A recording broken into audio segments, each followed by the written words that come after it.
Hello everyone, बहुत स्वागत है आप सभी का एसकेडी पॉडकास्ट हिट्स आप देख रहे हैं। मैं हूं आपके साथ शालिनी कपूर तिवारी।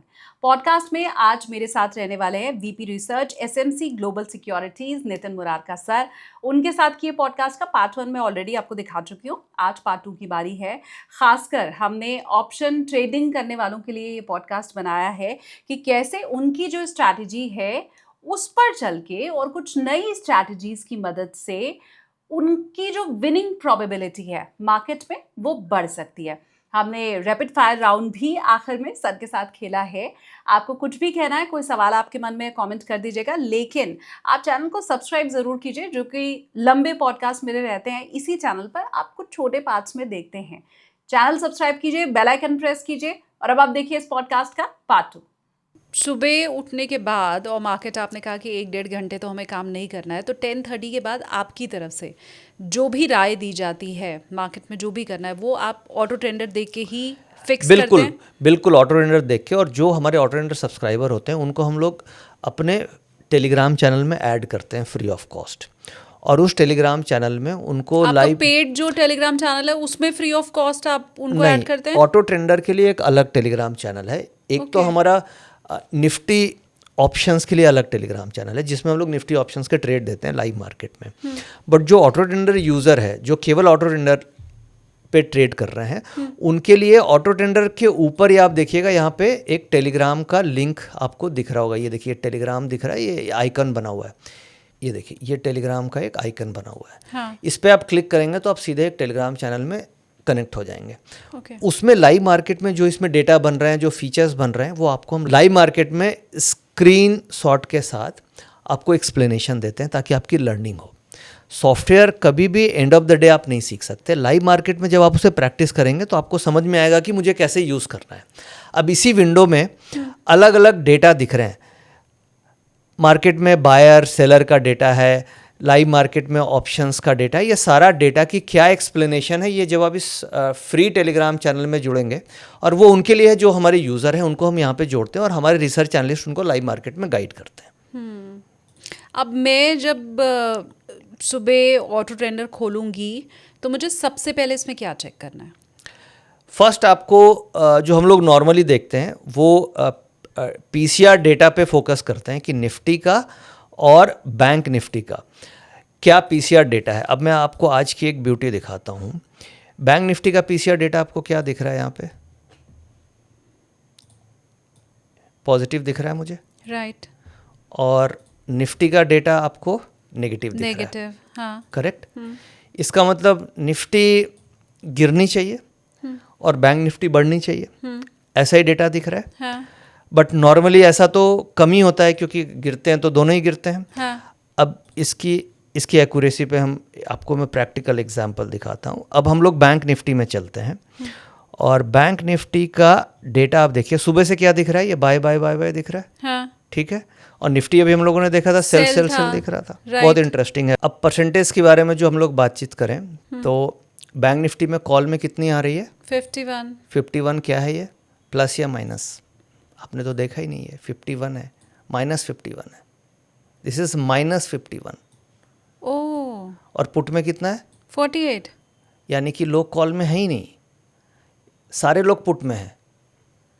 इसका मतलब सीरियसली मैंने ये माइनस देखा ही नहीं होता। आपने अगर मुझे नहीं इसका बताया मतलब मुझे क्या करना चाहिए? कॉल लेना चाहिए। हाँ। But obvious. राइट। अब हम देखते हैं कि आज बैंक निफ्टी ने क्या किया। क्या ऐसा कभी होता है कि निफ्टी का एकदम डाउन है और बैंक निफ्टी अप है? तो ऐसे सिचुएशन में तो बैंक निफ्टी को ऊपर जाना चाहिए। हाँ। तो लेट्स सी कि अब हम लोग एनएससी की वेबसाइट में चलते हैं। ठीक है। निफ्टी डाउन है 35 पॉइंट। हाँ। ठीक है। Now let's see bank Nifty. अब हम यहाँ पे बैंक निफ्टी देखते हैं और आप ये देखिए बैंक निफ्टी आज डेट है अपनी 12 अगस्त और बैंक निफ्टी कितनी ऊपर दिख रही है? 439 पॉइंट्स। और पूरे दिन बैंक निफ्टी ओपनिंग के बाद आप ये देखिए ग्राफ दिख रहा है हमें, ये ऊपर ही रही और फाइनली ये लास्ट में ऊपर की तरफ चली गई। और बैंक निफ्टी का डेटा सुबह से पॉजिटिव था। इसका मतलब अगर हम इस तरीके से ट्रेड करें, पेयर ट्रेड, सेल निफ्टी और बाय बैंक निफ्टी, ठीक है, तो हमें दोनों तरफ से प्रॉफिट आएगा। तो बहुत सारी स्ट्रैटेजी आप डिराइव कर सकते हो। तो इंडिविजुअल इंडेक्स के बारे में भी आपको बता रहा है और कंबाइंड इंडेक्स के बारे में बता रहा है, यानी कि निफ्टी और सेंसेक्स ये बोल रहे हैं कि मैं गिरूंगा, बट बैंक निफ्टी बोल रहा है कि मुझे ऊपर जाना है, और वही हो रहा है। तो ये डेटा की एक्यूरेसी आप चेक कर सकते हैं कि -51% कॉल में है, शानदार, और पुट में 48% प्लस है, यानी कॉल में कोई है ही नहीं, सारे लोग पुट में है। तो हमें कॉल ऑप्शन ट्रेड करना है, ना कि पुट ऑप्शन। फिर से एक बार वो सेम डेटा देख लेते हैं। देखिए माइनस ये डेटा ये आ रहा है ना, ये देखिए -51% और पुट में 48, तो क्लियर कट सिग्नल आ गया, हमें बाय करना है। इसमें तो कुछ सोचना ही नहीं है। सोचना ही नहीं है। तो ये कम से कम आप उल्टा मत करो ना। मान लीजिए आप इस सॉफ्टवेयर के बेसिस पे ट्रेड कर रहे हैं, सिंपल आप निफ्टी, बैंक निफ्टी और सेंसेक्स, ये तीनों का डेटा एक जगह लगा लीजिए, तीनों को देख लीजिए। अगर निफ्टी में भी रेशियो कॉल में ज़्यादा है, पुट में कम है, सेंसेक्स में भी सिमिलर है और बैंक निफ्टी में भी सिमिलर है, तो क्लियर कट ट्रेड है कि उसी डायरेक्शन में ट्रेड लेना है। मान लीजिए मैं एक एग्जांपल लेता हूँ कि कॉल और पुट, ठीक है, और निफ्टी में 80 और 20 है, ठीक है, सेंसेक्स में से 60 है और 40 है, और बैंक निफ्टी में से 65 है और 35 है। ऐसी सिचुएशन कई बार मिलेगी आपको। तो क्लियर क्या होगा, तीनों इंडेक्स ये बोल रहा है कि मैं कॉल में ज़्यादा हूँ। हाँ। जब तीनों में क्लियर एक ही साइड डायरेक्शन है, तो मुझे क्या करना है, पुट लेना है। और अगर ऐसी सिचुएशन बनी, और ये 22 ट्रेडिंग सेशन में आपको कम से कम 15 बार ऐसा मिलेगा, यानी कि 22 ट्रेडिंग सेशन में आप 15 बार ही प्रॉफिट बना सकते हो सही डायरेक्शन में होकर के। राइट। और अगर सपोज ये रिवर्स हो गई, ये कॉल की जगह ऐसी सिचुएशन पुट में है, हाँ। तो उस केस में मुझे कॉल लेना है। सिंपल, और कुछ भी नहीं देखना है। ट्रेडिंग कॉम्प्लिकेटेड नहीं है। ट्रेडिंग को हम लोग कॉम्प्लिकेटेड बनाते हैं 10 इंडिकेटर्स को यूज़ करके। आप सिंपल प्राइस एक्शन यूज़ करो, उसमें एक छोटी सी मूविंग एवरेज लगा दो, इंट्राडे में एक 10 पीरियड की मूविंग एवरेज लगा दो, ताकि आपको प्राइस एक्शन का ट्रेंड पता चले, और ये इंडिकेटर आप ले लो, इसके ऊपर अपना ट्रेड डिसीजन निकाल लो। हाँ। कि निफ्टी, सेंसेक्स और बैंक निफ्टी। बैंक निफ्टी इसलिए इंपॉर्टेंट है क्योंकि बैंक निफ्टी का वेटेज निफ्टी में 37% है, तो बैंक निफ्टी इंपॉर्टेंट हो गया। आप और इसमें एक एड ऑन कर सकते हो, रिलायंस इंडस्ट्रीज। रिलायंस का वेटेज निफ्टी में है 10%, तो मान लीजिए बैंक निफ्टी की जगह मैंने एक रिलायंस नीचे ऐड कर दिया। अब रिलायंस में मान लीजिए सपोज 60% कॉल में आ रही है, 40% पुट में आ रही है। अगर ऐसी चारों में ऐसा आ रहा है, इसका मतलब श्योर शॉट है कि पुट में पैसा बनेगा, कॉल में बन ही नहीं सकता। श्योर शॉट है मतलब हाई प्रोबेबिलिटी है, श्योर शॉट हाँ। तो कुछ नहीं होता। हाँ। बट मैं इसे हाई प्रोबेबिलिटी बोलता हूँ कि अगर हम इस तरीके से ट्रेड करेंगे तो हमें पैसे बनेंगे। मुझे एक चीज़ आप और बताइए सर, आप अगर हम वो बैंक निफ्टी वाले ग्राफ पे आज के फिर से आ पाए, मुझे ये बताइए कि मुझे मार्केट में एंटर कब करना है, ये कैसे पता चलेगा? क्योंकि ये तो सुबह से लेके आज तो चलो इत्तेफाक है, मेरा दिन अच्छा है कि मार्केट ऊपर था तो ऊपर ही रहा। कभी हम ऐसा भी देखते हैं कि मार्केट खुला, ऊपर गया, फिर उसके बाद डाउन हुआ, फिर अप हुआ। तो वो कौन सा सही टाइम है जब मुझे एंटर करना है, ये कैसे पता चलेगा? ये बहुत ही इंपॉर्टेंट पॉइंट आपने पूछा, एंट्री, और इसमें सभी लोग फंसते हैं। हाँ। मार्केट की एक फेयर वैल्यू होती है, हर चीज़ की फेयर वैल्यू होती है, क्योंकि अपने फेयर वैल्यू से ऊपर है तो ओवर प्राइस्ड है, और नीचे है तो अंडर प्राइस्ड है। उसी तरीके से मार्केट की फेयर वैल्यू होती है, जिसे हम लोग बोलते हैं वॉल्यूम वेटेड एवरेज प्राइस, वीवैप। वीवैप क्या होता है? जो भी मार्केट में वॉल्यूम्स हो रहे हैं, रिटेलर्स वॉल्यूम कर रहे हैं, एफआईज वॉल्यूम कर रहे हैं, प्रोप्राइटरी फंड्स वॉल्यूम कर रहे हैं, उस वॉल्यूम का एक एवरेज प्राइस कैलकुलेट करता है वीवैप, जिसे बोलते हैं volume weighted average price. Volume weighted average price is a fair market value. अगर आप कोई चीज़ फेयर वैल्यू पे खरीदेंगे, इसका मतलब आप सही रेट में खरीद रहे हैं। राइट। उससे ऊपर खरीदेंगे तो ओवर प्राइस खरीद रहे हैं। मार्केट पूरे दिन में 1 या 2 बार हर दिन फेयर वैल्यू पे आती है। मार्केट कभी भी वन वे तो ऐसे ऐसे नहीं चलेगी। मार्केट का नेचर है, थोड़ा ऊपर जाएगी, फिर रिट्रेस करेगी, फिर ऊपर जाएगी, फिर रिट्रेस करके ऐसे चलती है। तो वो जो रिट्रेसमेंट होता है वो एक तरीके से फेयर वैल्यू को टच करती है, वॉल्यूम वेटेड एवरेज प्राइस। तो एंट्री आपको हमेशा वीवैप के आसपास लेनी है, which is called a fair value of the market. अब आपको ये मिलेगा कहाँ से?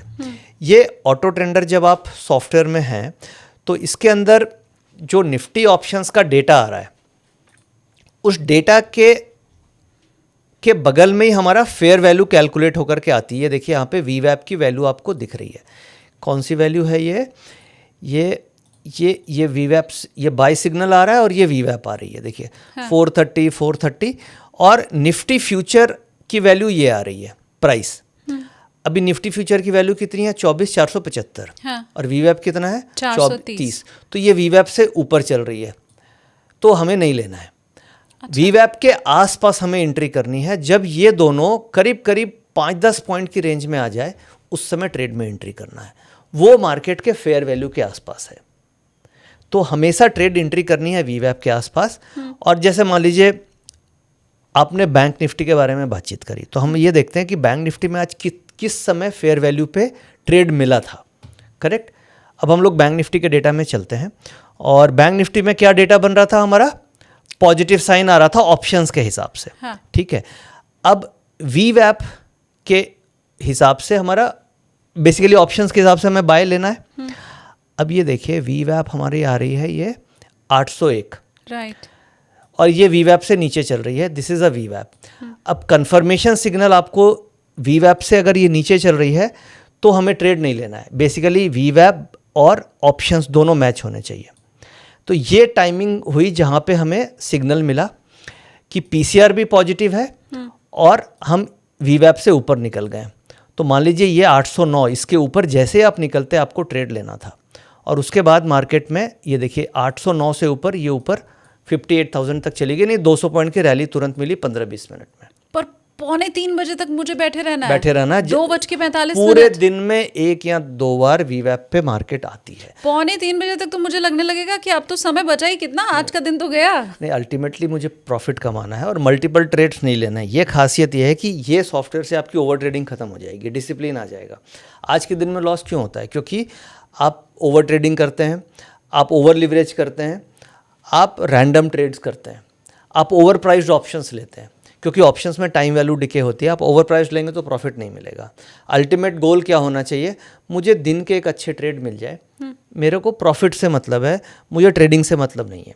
तो जब इस सॉफ्टवेयर को आप फॉलो करेंगे तो आपको दिन के एक trade most of the days मिलेगा, बट जो मिलेगा अच्छा ट्रेड मिलेगा। सुबह से 2:45 बजे तक खुद को रोकना, वही ट्रेडिंग की वही खासियत है। अच्छा ट्रेडर वही है जो राइट समय पे ट्रेड में एंटर करता है। जरूरी नहीं है कि हर दिन ऐसा हो। मोस्ट ऑफ द डेज में ट्रेडिंग 12 से 1 के बीच में मिलते हैं। आज आप होते तो क्या करते? 2:45 बजे तक आप बताते नहीं कि क्या करना है? नहीं, आज नॉर्मली हम लोगों ने कोई ट्रेड इनिशिएट नहीं किया।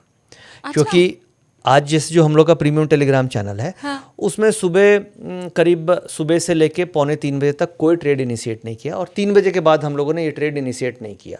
कारण उसका क्या है कि निफ्टी का डेटा और बैंक निफ्टी का डेटा दोनों रिवर्स डायरेक्शन में दिख रहा था। निफ्टी का दिख रहा था नेगेटिव, सेंसेक्स का भी नेगेटिव और बैंक निफ्टी का पॉजिटिव। तो स्टेट ऑफ कन्फ्यूजन थी, तो ऐसे केस में हम लोगों ने ट्रेड लिया नहीं। बट अगर सपोज कीजिए निफ्टी भी नेगेटिव, बैंक निफ्टी भी नेगेटिव, सेंसेक्स भी नेगेटिव होता, तो हम ये ट्रेड इनिशिएट कर देते। तो हम लोग अपने प्रीमियम टेलीग्राम चैनल में वही ट्रेड देते हैं जिसके विनिंग प्रोबेबिलिटी और सक्सेस रेशियो काफ़ी अच्छी दिखती है। तो आज हम लोगों ने ट्रेड नहीं लिया इसमें। पर मुझे इससे ये चीज़ समझ में आई कि अगर 20-25 साल का अनुभव रखने वाले भी एक दिन ऐसा होता है कि कन्फ्यूजन का है तो उस दिन काम नहीं करेंगे, तो फिर आपको भी यही काम करना है तभी सक्सेस मिलेगी। अगर आपको कन्फ्यूजन है तो आप जरूरी नहीं है ना हर दिन ट्रेड करें, क्योंकि गोल प्रॉफिट बनाना है, ट्रेडिंग करना गोल नहीं है। तो अगर नहीं समझ में आ रहा तो कोई बात नहीं, ट्रेड नहीं लेंगे। क्लियर ट्रेड हो, क्लियर सेटअप हो, क्लियर डेटा हो, तभी आप ट्रेड लीजिए। अदरवाइज क्या आप ट्रेड लेंगे आपको डिस्कम्फर्ट होने लगेगा। आपको लगेगा निफ्टी का डेटा नेगेटिव है और बैंक निफ्टी का पॉजिटिव है, तो स्टेट ऑफ कन्फ्यूजन है डेटा में, तो कोई बात नहीं, अगले दिन ट्रेड ले लेंगे। अच्छा, मुझे ये बताइए, एंट्री तो आपने मुझे बता दी कि मुझे कहाँ करना है, क्योंकि हमें वीवैप चेक करना है। अब एग्जिट कहाँ करना है फिर वो भी तो बताइए।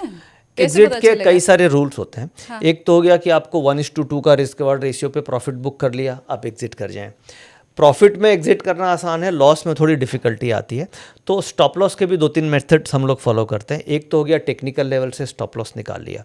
दूसरा स्टॉप लॉस होता है कि टाइम के हिसाब से ऑप्शंस है, तो ऑप्शन में अगर कोई भी ट्रेड 2 घंटे तक आपकी अगर प्रॉफिटेबल नहीं हो रही है तो हम उससे एग्जिट कर जाते हैं, क्योंकि उसमें टाइम वैल्यू डिके हो जाती है।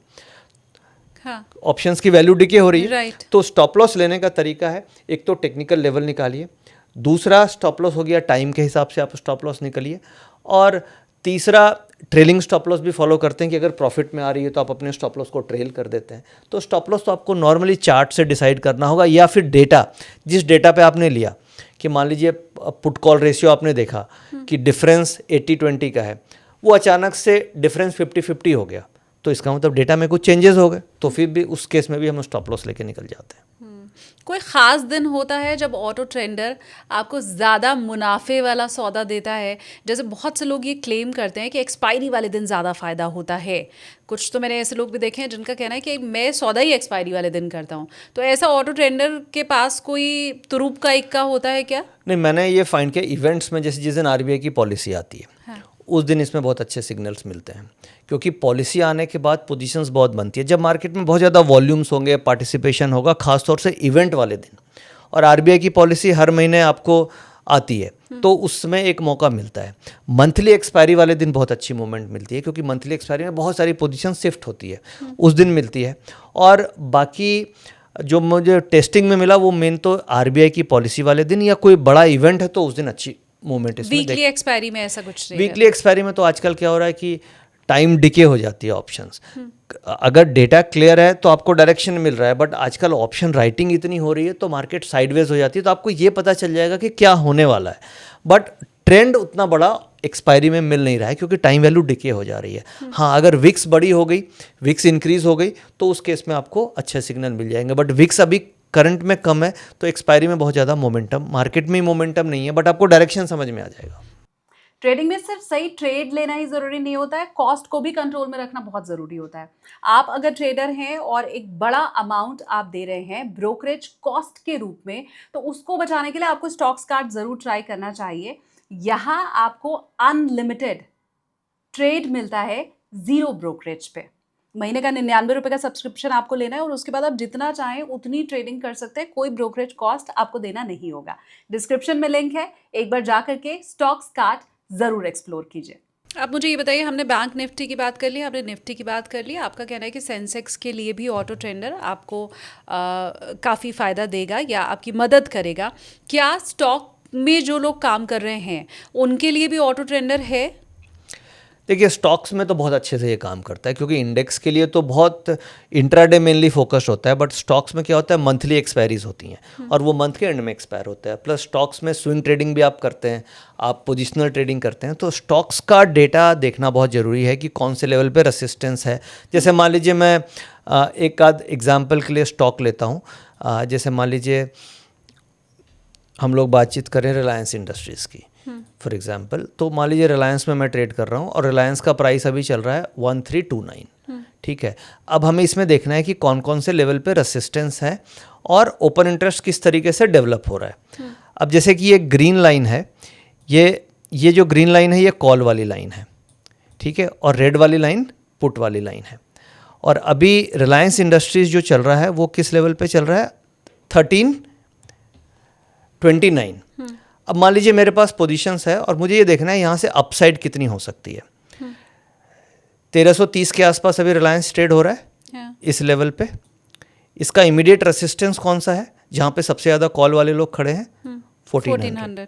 तो इसके ऊपर जाने के चांसेस काफ़ी कम है, करेक्ट। और पुट वाले लोग कहाँ पे खड़े हैं, 1300 पे, और अभी ये ट्रेड हो रहा है 1320 पे। तो डेटा से अगर मुझे सपोर्ट निकालना है तो स्टॉक का सपोर्ट कितना हो गया, 1300, और रेसिस्टेंस कितना हो गया, 1400 रुपये। तो as a buyer of option मेरा टारगेट मैक्सिमम कितना होगा, 1350 या 1360, यही टारगेट होगा। अगर मैं ऑप्शन सेलर हूँ तो मैं क्या करूँगा, 1300 की पुट और 1400 की कॉल राइट करके भी मैं पैसे बना सकता हूँ। तो बेसिकली क्या है, जब आप स्टॉक्स में ट्रेड कर रहे हैं तो कौन से लेवल पे रेसिस्टेंस है, कौन से लेवल पे सपोर्ट है, ये सारा का सारा आप डेटा से देख सकते हैं। और मान लीजिए डिलीवरीज की हम लोग बात करें कि ये तो हो गया फ्यूचर एंड ऑप्शन में, स्टॉक में डिलीवरीज भी होती है। डिलीवरी का मतलब क्या हुआ कि इंट्राडे ट्रेड नहीं, हम उसे कैरी फॉरवर्ड कर रहे हैं। हाँ। अब सपोज कीजिए कोई एक स्टॉक है, उसकी एवरेज डिलीवरी 100 शेयर ट्रेड होते हैं और उसमें से डिलीवरी केवल 10 शेयर की होती है, और कोई ऐसा शेयर जो 100 शेयर ट्रेड हो रहा है उसकी डिलीवरी 60 शेयर की हो रही है। तो कौन सा स्टॉक अच्छा है, जिसकी डिलीवरी ज़्यादा हो रही है वो अच्छा है या जिसकी डिलीवरी कम हो रही है वो अच्छा है? कम वाला मेरे ख्याल से। क्यों?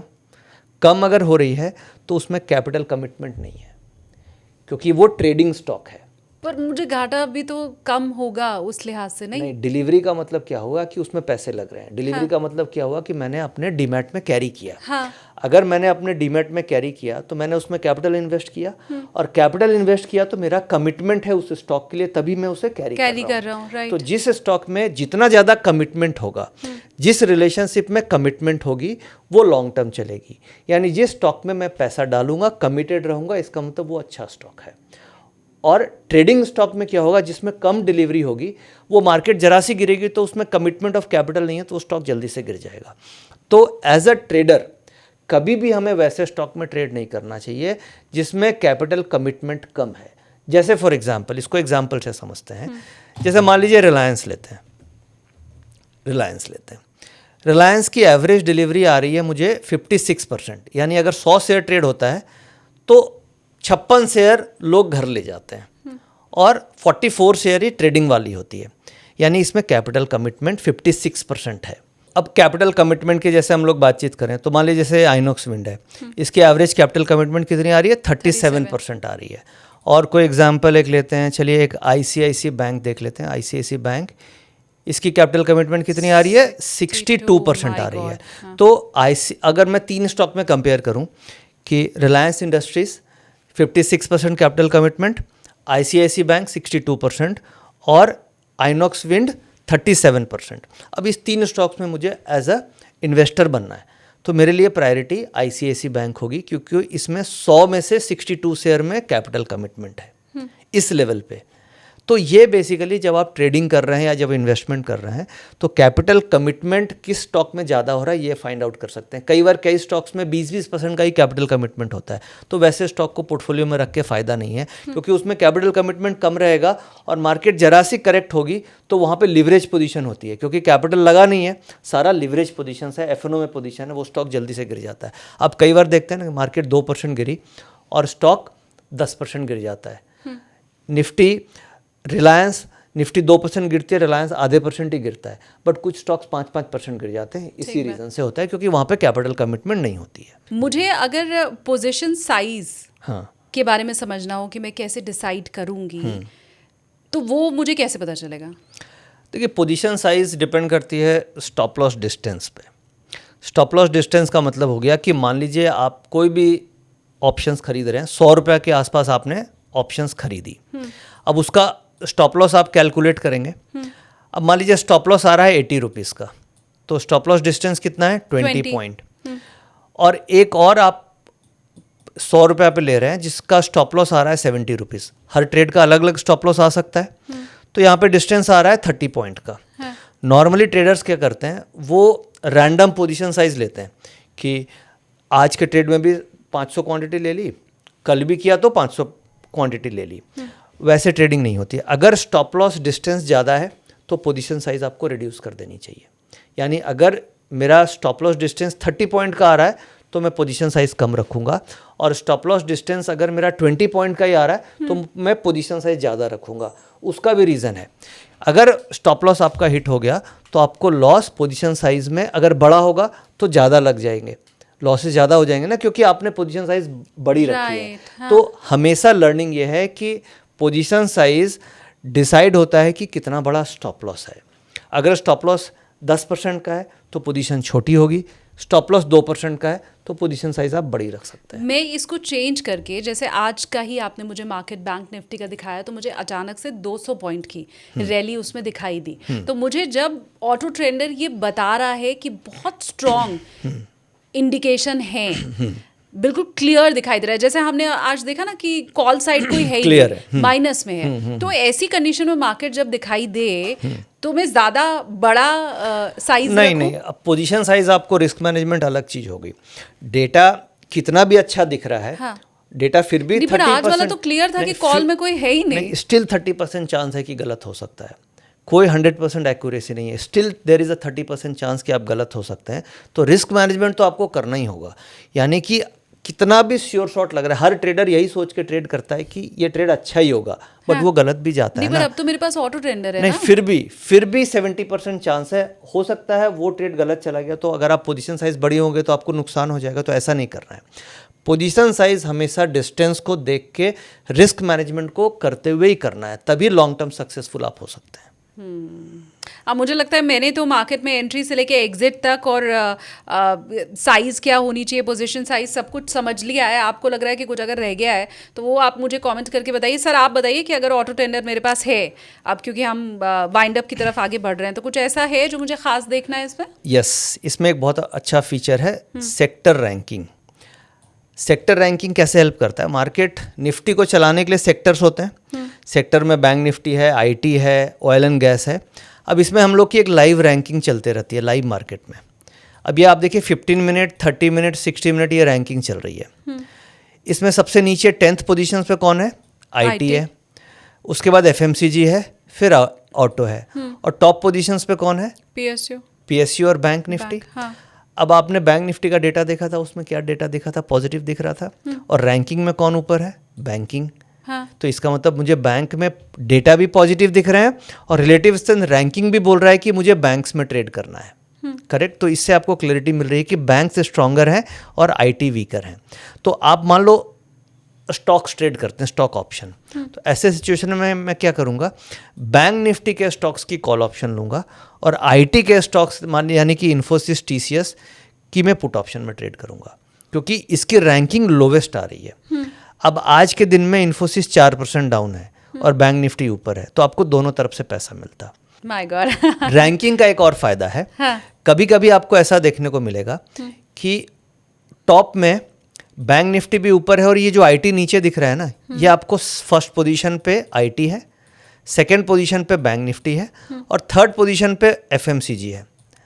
अगर सपोज कि ये तीनों लीडिंग सेक्टर टॉप पे हैं, टॉप थर्ड रैंक पे आ रहे हैं, इसका मतलब निफ्टी गिर नहीं सकती है, क्योंकि ये तीनों जो टॉप वेटेज सेक्टर्स हैं वो टॉप थर्ड पोजीशंस पे आ रहे हैं। राइट। तो जब आप सेक्टर की रैंकिंग देख रहे हैं और उसमें जो सेक्टर के वेटेज, जिसके सबसे ज़्यादा वेटेज निफ्टी में है, अगर वो इंपॉर्टेंट सेक्टर्स बॉटम रैंकिंग पे आ रहे हैं और पीसीआर का डेटा भी नेगेटिव है, जो कॉल पुट का इम्बैलेंस है, तो आपको और कॉन्फिडेंस मिलेगा कि मुझे पुट साइड ही ट्रेड करना है, क्योंकि रैंकिंग भी वीक है और डेटा भी वीक है। अगर ये रिवर्स है, रैंकिंग तीनों ऊपर है और डेटा पॉजिटिव है, तो आप कॉल साइड ट्रेड कीजिए। तो बहुत सारे डेटा को जब आप मैच एंड मिक्स करके ट्रेड करेंगे तो आपकी एक्यूरेसी अपने आप आने लग जाएगी। वाह, ये जो ऑटो ट्रेंडर है इसका लिंक मैं डिस्क्रिप्शन में दे देती हूँ, तो जिसको ज्वाइन करना है वो ऑटो ट्रेंडर ज्वाइन कर सकता है। सर का जो टेलीग्राम चैनल है उसका भी लिंक हम दे देते हैं डिस्क्रिप्शन में, आपको अगर वो ज्वाइन करना है तो आप वो भी ज्वाइन कर सकते हैं। बट ये ऑटो ट्रेंडर आज मैंने जितना सीखा और समझा, मुझे बहुत काम का भी लगा सर, और बहुत ईजी लगा। ईजी है। मैं ऑनेस्टली बताऊँ, बहुत से लोग जब चार्ट्स बताते हैं या कैंडल की जब हम बात करते हैं तो उसको समझना थोड़ा ट्रिकी होता है। आपको जब तक बहुत एक्सपीरियंस ना हो, आप सुबह सुबह मतलब मूड खराब करके तो मार्केट में बैठने का क्या ही फायदा है। ये बहुत इजी है। और देखिए क्या, चार्टिंग से आपको उतनी एक्यूरेसी नहीं मिलेगी, क्योंकि हर कैंडल ऊपर नीचे बनती रहेगी।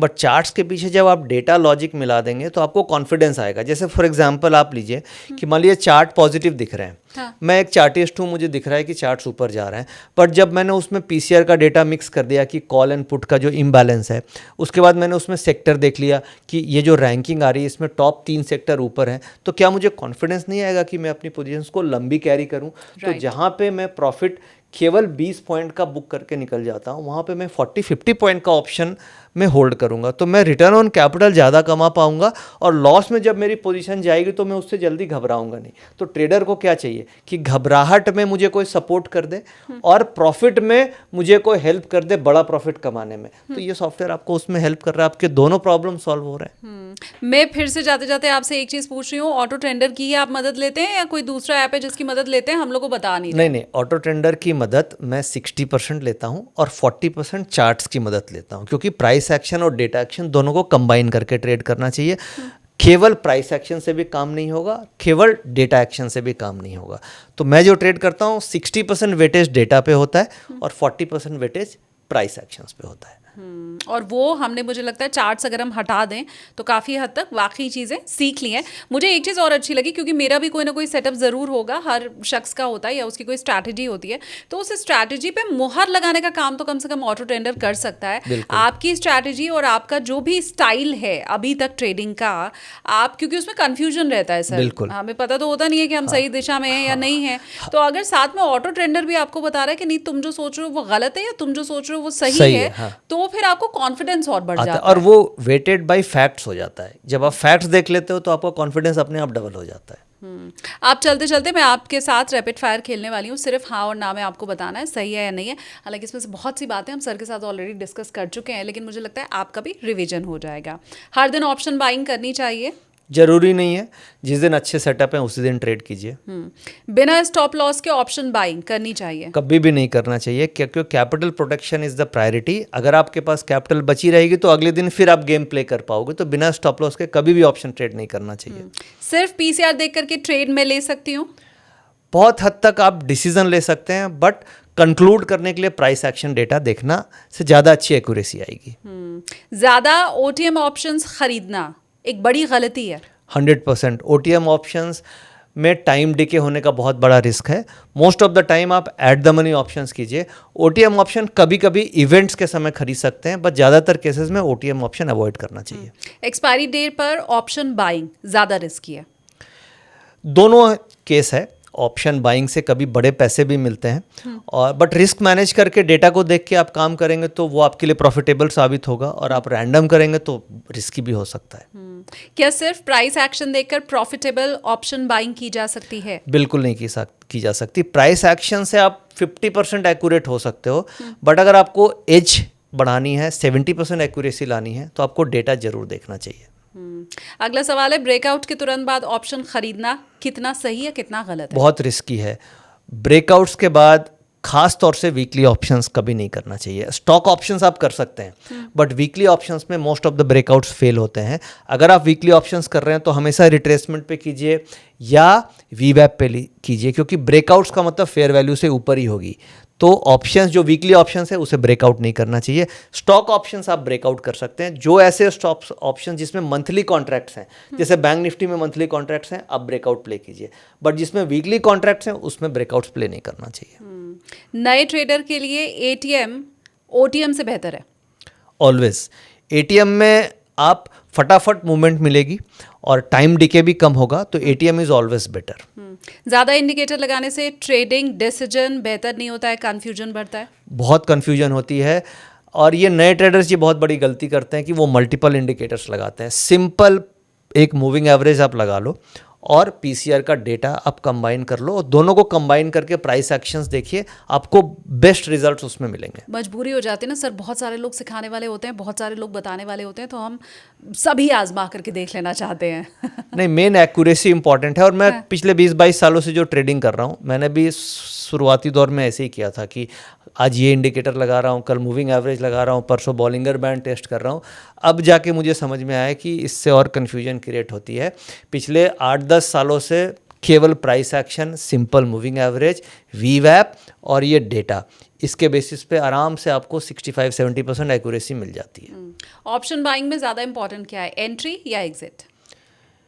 दोनों इंपॉर्टेंट है, बट मुझे ज़्यादा लगता है कि एंट्री ज़्यादा इंपॉर्टेंट है, क्योंकि एंट्री अच्छी होगी तो एग्जिट अपने आप अच्छा मिल जाता है। तो एंट्री अगर फेयर वैल्यू पे आप कर पाओगे तो आपका स्टॉप लॉस भी छोटा होगा और प्रॉफिट भी आपको ठीक ठाक मिल जाता है। किसी दिन अगर मुझे 2 बार लॉस हो गया है तो आगे ट्रेडिंग बंद कर दूं? बिल्कुल बंद कर देना चाहिए, क्योंकि 2 बार लॉस हो गया तो आप रिवेंज ट्रेडिंग करेंगे, उसको रिकवर करने के लिए ट्रेडिंग करेंगे, तो इमोशनली आप डिस्टर्ब हो जाएंगे और बड़ा लॉस हो जाता है। और मेरे साथ भी ऐसा हुआ है कि कभी कभी, ऐसा नहीं है कि हमेशा प्रॉफिट होता है, हम लोग ने एक रूल बना रखा है कि अगर 2 बार लॉस हो गया तो उस दिन ट्रेड नहीं करना है। तो 2 बार अगर लॉस हो गया, और हो सकता है ट्रेडिंग में, मार्केट है, तो उसके बाद आपको ट्रेडिंग नहीं करनी चाहिए। आखिरी सवाल, क्या डिसिप्लिन किसी भी टेक्निकल स्ट्रैटेजी से ज़्यादा इंपॉर्टेंट होती है? मोस्ट इंपॉर्टेंट होती है ऑप्शंस में। यानी आप अपने रूल्स पे एंट्री कर रहे हैं कि नहीं, आप अपना स्टॉप लॉस फॉलो कर रहे हैं कि नहीं, आप पोजीशन साइज मैनेज कर रहे हैं कि नहीं। तो जो ऑप्शन ट्रेडिंग है ये पूरा गेम डिसिप्लिन का है। इतने सारे ट्रेडर्स हैं, 90% लॉस क्यों करते हैं? सारे लोग, अब आप बोलेंगे सारे लोग यही डेटा देख रहे हैं तो लॉस क्यों करेंगे? केवल डिफरेंस माइंडसेट और डिसिप्लिन का आता है, रिस्क मैनेजमेंट का आता है। अभी भी पॉडकास्ट देखने के बाद भी बहुत सारे ऐसे ट्रेडर्स होंगे जो डिसिप्लिन फॉलो नहीं करेंगे, डेटा देख रहे हैं बट वो डिसिप्लिन फॉलो नहीं करेंगे। तो discipline is the key to success in option trading. पर मैं उम्मीद कर रही हूँ कि क्योंकि हमने इतनी बातचीत की है तो सिर्फ आपको डेटा देखना और ऑटो ट्रेडर देखना ही नहीं आएगा, डिसिप्लिन में रहना भी आएगा। वो आपको कितना आता है, आप कितना फॉलो करते हैं, मुझे कमेंट करके ज़रूर बताइए। और इतना इजी तरीके से मार्केट आपको समझाया गया है तो मैं चाहती हूँ कि आप लाइक ज़रूर इस पॉडकास्ट को कीजिए। और देखिए, लास्ट में एक बात मैं बोलूँगा, जो भी इस पॉडकास्ट को देख रहे हैं, नए लोग पुराने लोग, आप देखने के बाद इस कॉन्सेप्ट को 10-15 दिन आप एक पेपर ट्रेड करो। आप अगर ऑप्शन ट्रेडर हैं या नहीं है, मैं मान के चल रहा हूँ कि आपने कभी ऑप्शन ट्रेडिंग जीवन में नहीं करी है और आप ऐसा सोचते हो कि ऑप्शन में केवल नुकसान ही होता है।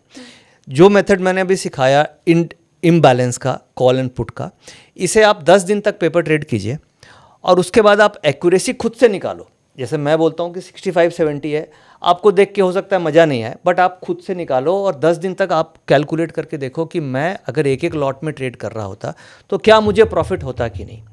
और फिर आप कमेंट करना कि वाकई में आपकी क्या एक्यूरेसी आई, तब हमें लगेगा कि इस वीडियो का आउटपुट आया, क्योंकि फिर हमें भी समझ में आएगा कि जो बातें हम लोगों ने करी, जो एक्सपीरियंस आपके साथ शेयर किया, क्या वो आपको फ़ायदेमंद हुई या नहीं हुई। तो आप प्लीज़ 10-15 दिन इसे बैक टेस्ट कीजिए। बैक टेस्ट का मतलब लाइव टेस्ट कीजिए। अगर आप अफोर्ड कर सकते हो तो एक एक लॉट में ट्रेड ही कीजिए और उसका रिजल्ट कमेंट में डालिए, हम आपको रिप्लाई भी करेंगे। हालांकि मेरा ये मानना है कि आप कितना भी बैक टेस्ट करने की कोशिश कीजिए, पेपर ट्रेडिंग करने की कोशिश कीजिए, जब तक आप असली मार्केट में घुसते नहीं है तब तक आपको समझ आता नहीं है। वो जो कहते हैं ना ज्ञान चक्षु खुलना, वो मार्केट में घुसने के बाद ही समझ में आता है। और कोई बात नहीं, 10-20 हज़ार का नुकसान होगा, कोई बात नहीं, आप ट्रेड करके तो देखो। अगर 60% एक्यूरेसी में इतने एक्सपीरियंस के साथ आपको बोल रहा हूँ तो आपको निराशा नहीं मिलेगी, आप ट्रेड करके देखो। और मुझे आपके कमेंट्स का इंतजार भी रहेगा। आपने बैक टेस्ट किया है तो प्लीज़ आप मुझे वो भी बताइएगा। आप ट्रेड कर रहे हैं ऑटो ट्रेडर की मदद से तो मुझे आप वो भी बताइएगा। जितने भी आपके काम के लिंक्स हो सकते हैं वो सब आपको डिस्क्रिप्शन में मिल जाएगा, तो बहुत ढूंढने खोजने की जरूरत नहीं पड़ेगी। सारे लिंक्स हम डिस्क्रिप्शन में लगाने वाले हैं। Thank you so much sir, आपने टाइम दिया। और मैं ये कह सकती हूँ कि सबसे ज़्यादा आसानी से समझाने वाला मार्केट को अगर कोई है तो वो नितिन मुरारका सर हैं। हर बार मुझे बहुत मज़ा आता है, आज भी बहुत मज़ा आया। Thank you so much sir. Thank you, नमस्कार, थैंक यू। तो उम्मीद मैं करती हूँ कि न सिर्फ ये पॉडकास्ट आपको पसंद आया होगा बल्कि ऑप्शन ट्रेडिंग करने वालों के लिए बहुत काम का भी रहा होगा। बहुत सी गलतियां जो आप मार्केट में कर रहे थे इसके बाद आप सुधारेंगे और बहुत से नए पॉइंटर्स आज आपको मिले भी होंगे। बहुत सारी शुभकामनाएं आप लोगों को। ऑप्शन ट्रेडिंग आप करते हैं तो मंगलमय रहे आपकी ट्रेडिंग।